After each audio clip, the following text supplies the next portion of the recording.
नमस्कार मित्रांनो, आज आपण खो खो खेळाविषयी माहिती पाहणार आहोत. खो खोची सुरुवात नेमकी कधी झाली हे कळणे कठीण आहे. खो खो या खेळाचा उगम महाराष्ट्राच्या या मातीतच ख्या अर्थाने झाला.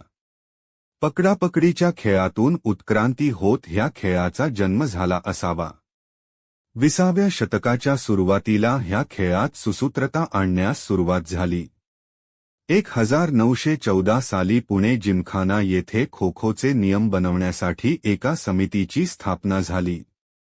1924 साली बडोदा जिमखान्याने खो खोची नियमावली प्रसिद्ध केली. 1959 ते 60 साली भारत सरकारने आंध्र प्रदेशातील विजयवाडा येथे खो खोची पहिली राष्ट्रीय स्पर्धा आयोजित केली. खो खोच्या प्रतिभावंत खेळाडूंना भारत सरकारकडून पुढील पुरस्कार मिळतात.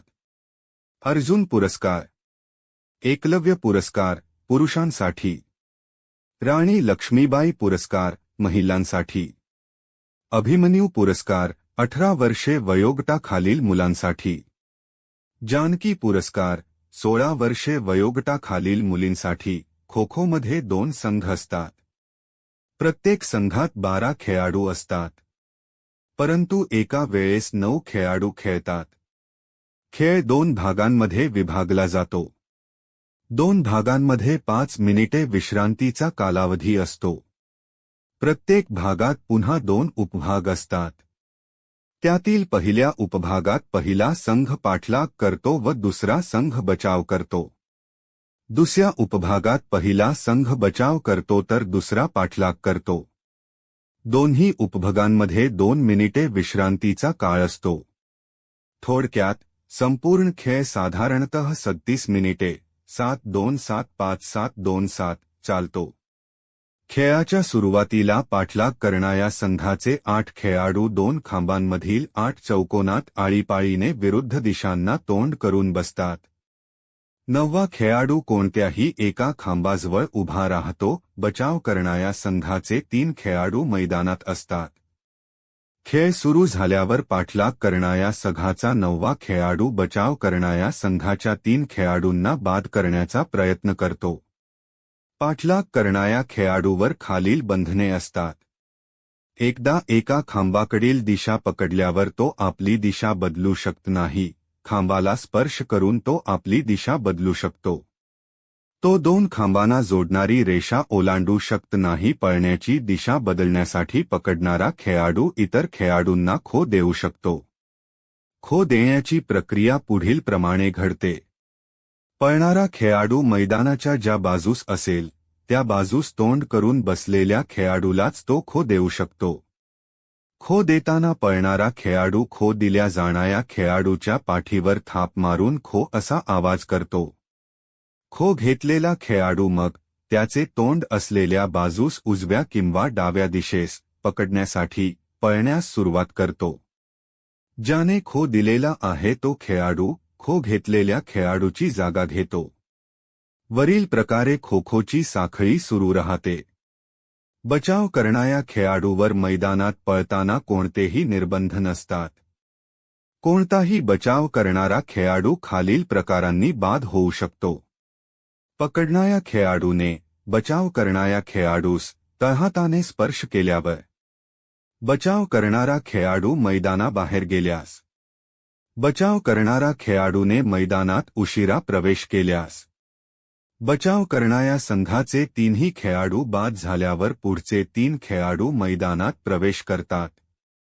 नवीन खेळाडूंनी पुढचा खो देण्याआधी मैदानात उतरणे आवश्यक असते, अन्यथा त्यांना बाद धरण्यात येते. बाद केलेल्या प्रत्येक खेळाडूला बदली प्रतिस्पर्धी संघाला 1 गुण मिळतो.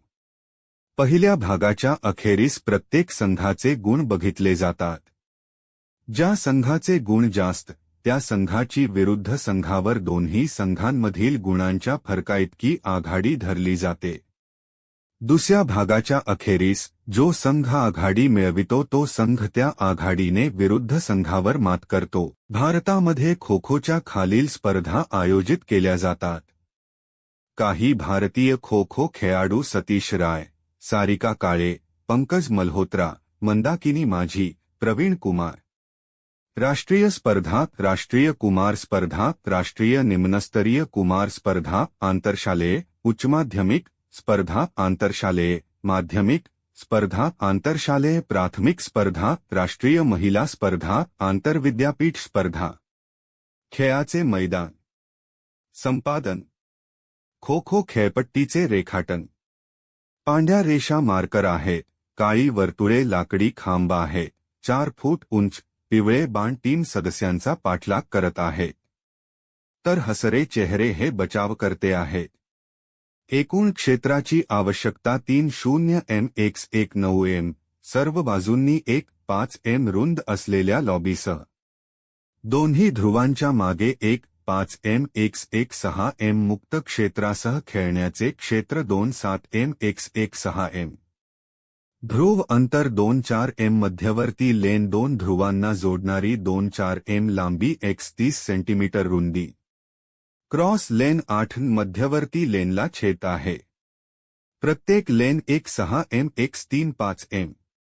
खांबाचा आकार उंची जमीन पातळीच्या वर 120 सेमी ते 125 सेमी, व्यास 9 ते 10 सेमी.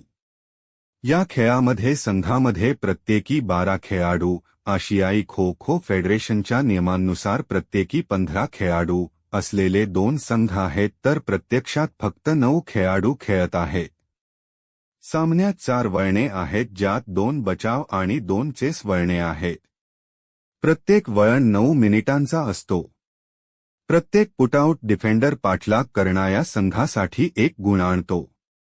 उच्च गुण मिळवणारा संघ विजेता म्हणून घोषित केला जातो. गेममध्ये संरक्षण तसेच ट्रॅकिंग कौशल्ये असतात. संरक्षण single chain, double chain, ring game, dosing आणि फेकिंग. पाठलाग करणे, धावणे, पोल डायव्ह करणे, खांबावर फसवणे, निर्णय, खो, उशीर झालेला खो, क्रॉस